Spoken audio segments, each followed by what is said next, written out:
Hello friends! Today you're going to learn how to crochet this 3D flower here. I used red heart yarn, size 4, and my preference of hook is a 5mm hook, but if you use a 5.25 or a 5.5 hook, that will be fine. You will need to know how to do single crochets, double crochets, treble crochets, and then of course the foundation chain and slip stitches. Now, if you never crocheted a flower before, I would recommend you start with this one here. It's a different video. You'll find that in the descriptions below. It is a flat flower. There is no three-dimensional to it. So it's super simple. Maybe you should check out that video first, but it's okay to start here as well. I think you should be fine. This is just a little easier. Now, if at some point you would like to crochet these same flowers, whether the one I'm showing you here today or the one I suggested, in a cotton thread, I do have video tutorials on those too. I do have a Facebook group that you can join, links in the descriptions below as well. And in that group, you can show me pictures of the work you make from the things I teach here on my channel. With your yarn and hook that is according to the size of yarn you're using, let's chain 5. I chain like this, I make a loop, insert the hook, don't let go of this grip here and chain 3 times. That was 1, 2, 3. Now hold up at the top, pull the string. That leaves 1 chain and a initial knot. All right, so I need 5 chains. There is 1, 2, 3, and 4, and 5. Now join to the very first chain here with a slip stitch to form a ring. Into this ring here now you're going to start working your petals. There will be 4 petals at first. Now before we proceed, note that you will have to deal with this end here right away, or you just ignore it, okay? And then later on you weave it in. I like to deal with it right now in the sense of I'm going to hold it nearby here, and as I work my stitches, I'm going to work it into whatever I'm doing. So then later it's already weaved in and I just have to snip it off. So that's how I like to deal with this tail right away. All right, your petals have a certain sequence that is as follows, and they will repeat themselves like that 4 times. So here's the sequence. Single crochet, 3 double crochets. See, I'm kind of like crocheting the tail together with what I'm doing. There is 2, and there is 3. 1 single crochet. That is 1 petal made. Now this sequence you repeat 3 more times. Single crochet, 3 double crochets, 1, 2, 3, and a single crochet. Now I have 2 petals. Do this sequence 2 more times, and then we're gonna meet when we join. There it is, there's your 4 petals. As you were doing the last 2 petals, you must maybe have thought like, gosh, does it fit? Yeah, you really have to squeeze it in there. There's enough space, and sometimes just kind of making sure that the stitches move this way, then you end up just right. Join with a slip stitch at the first single crochet, and that would be right here. See, right there at the bottom? Join with a slip stitch. Now let's move into round 2. For round 2, you need to work behind the petals that you just made. And as I mentioned earlier, this tail here, if you crocheted it into your ring, you can just snip it off right now and it's done. It's not going to be bothering you anymore. If you didn't do that, you have to weave it in with a needle, okay? So that's why I like to kind of tuck it in and be done. So let's get started on round 2. Working behind the petals means that you need to understand what happened when you first made your petals here. Remember, they were 1 single crochet, 3 doubles, and then another single crochet for each petal. Very good. You're going to work on the single crochet here and on the single crochet that ended the petal, but in the back. So in the front, let me let go here for a little. It looks like this.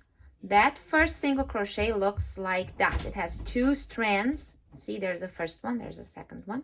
All right, then turn it around. Make sure that your hook is already ready to go here. And you will see those strands in the back there as well, that one and that one. If I pick the first one, that's all I need. Then you slip stitch, and that's that. Chain 4, 1, 2, 3, 4. And then you're going to do the same thing with the other single crochet. There was 3 double crochets here, right? Now there was 1 more single crochet. About, let's see where it was. There. Now turn over, and let's find the back loops of that single crochet and insert.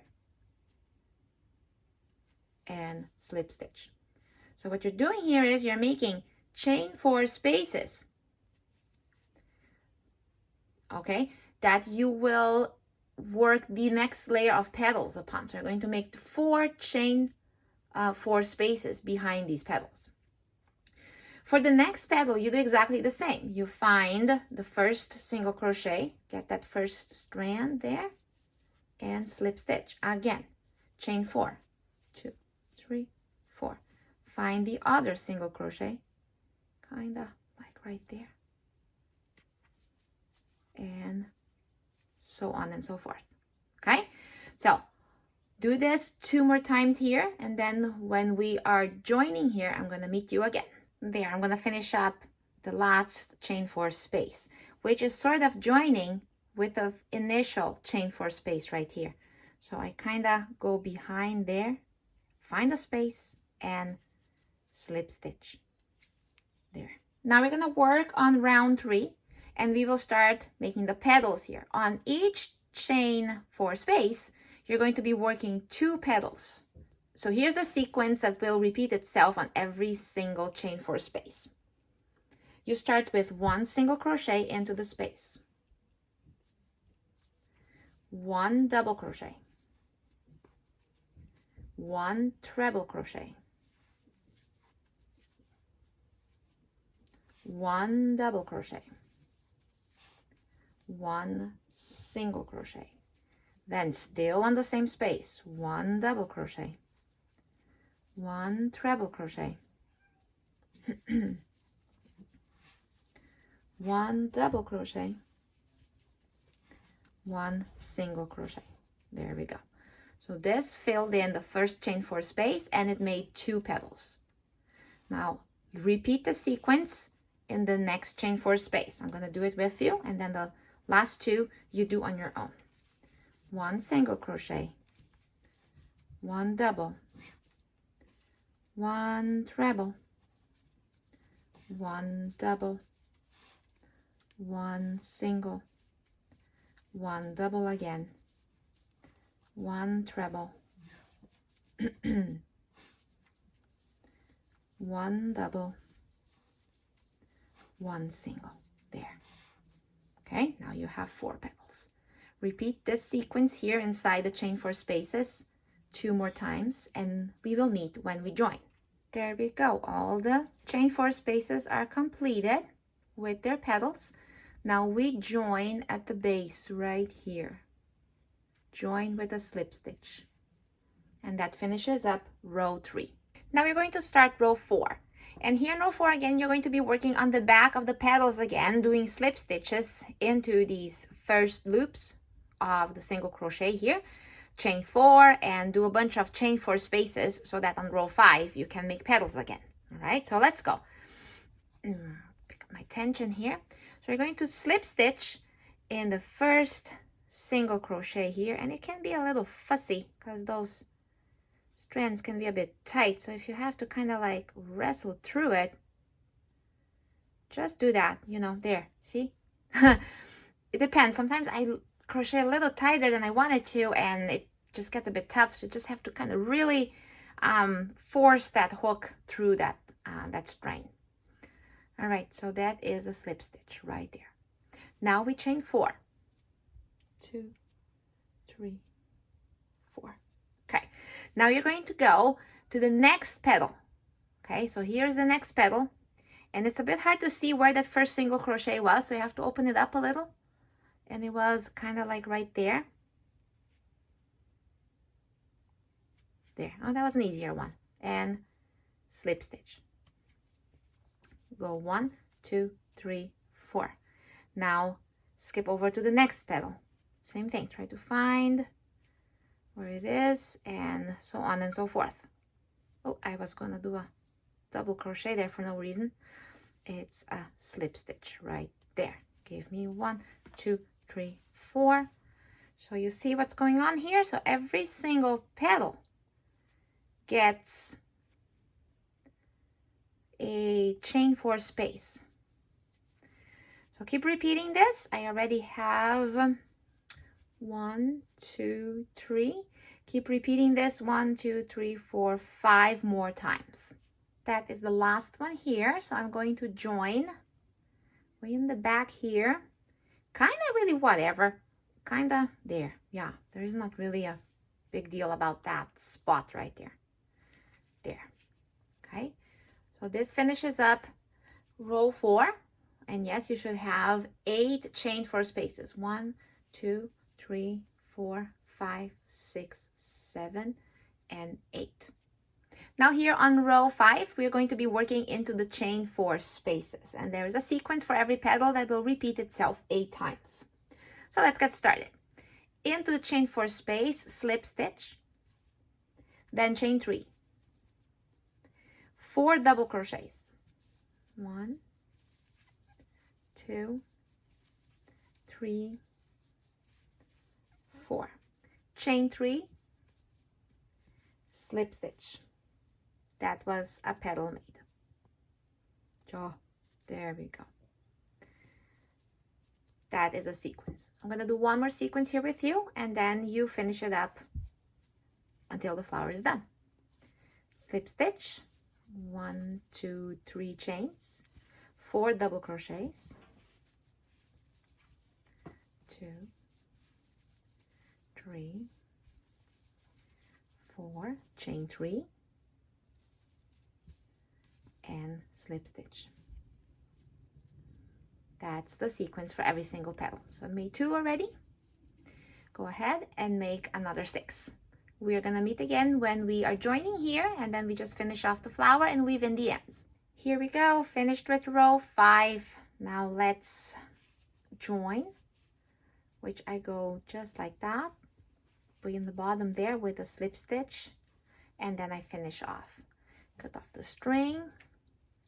Now, how long you want this string to be depends if you have plans on sewing this flower onto another crochet flat piece.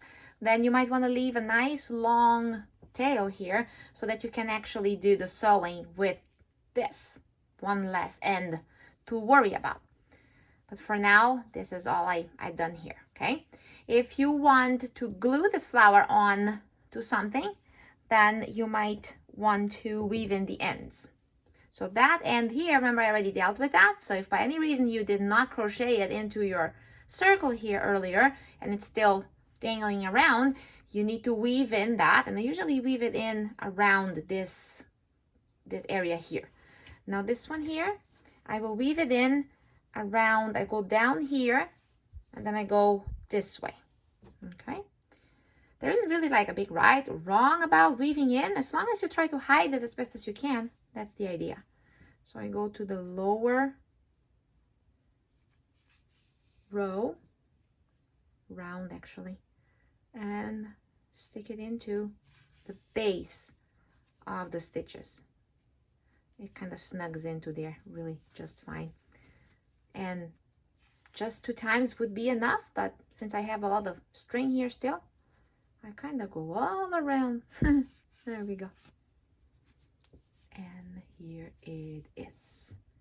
So if you want to attach this to a hat, maybe you don't need that string, this string here, to do the sewing on the round here, right? You might want to sew it in just in the middle so that this looks a little bit more kind of like a wrinkly flower, right?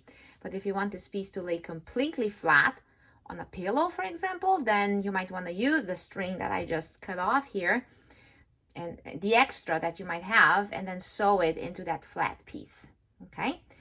So here is your 3D simple flower. Very cute, right? Okay, that's it. Thank you so much for trying this out. And remember, snip a picture of it right now that you're done. Snip a picture of it. Doesn't matter where it is, as long as it has enough light on it. Put it on your table, turn the light on, and make sure that your camera is clear. You'll get a great picture. That the zoom is clear. You'll get a great picture if you do that. Then post it on our Facebook group. I would love to see what you made. Okay, so see you soon. Bye.